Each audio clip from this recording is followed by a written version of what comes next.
right before graduating high school. I'm talking like 3 months, like on the cusp of graduation. He has what is described as a nervous breakdown. He burns all of his poems. He like stacks them up into a pile, burns them all. He sells every book that he owns to his nearby friends. He starts to give away all of his previously owned possessions, and his parents freak out. And he's struck with the insane urge to pray. Not because he was brought up in a religious school, not that type of prayer, but more the prayer of suffering from the weight of existence at the age of like 16. When this happens, he is 16 years old, and he already feels like God has put him into the wrong light already. Now, this could be because of his latent mental illness, which is going to be a prevalent theme throughout this story, or this could be the fact that the Catholic school might have not treated him very nicely. That's an unfounded claim, but people with religious guilt usually aren't treated well by religious figures. That's also a big allegedly. And his family would spend a ridiculous amount of money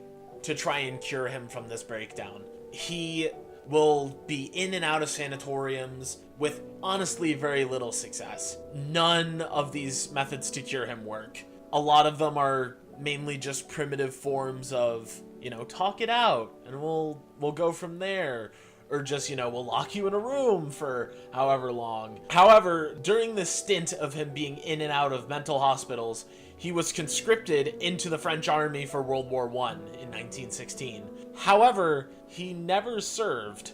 The reason why he never served is debated. He himself will say, it's just because I was sleepwalking. I couldn't stay in the trenches. But his parents, and I'm also going to take their side on this one, it's probably the lingering effects of this mental breakdown he had when he was 16. Because it does not get better. I'm looking ahead, it does not get better. You'll just see this get worse and worse and worse. And you'll think, man, he had it so good when he was 16, when he was just burning all of his poems and selling all his books and like giving his stuff away.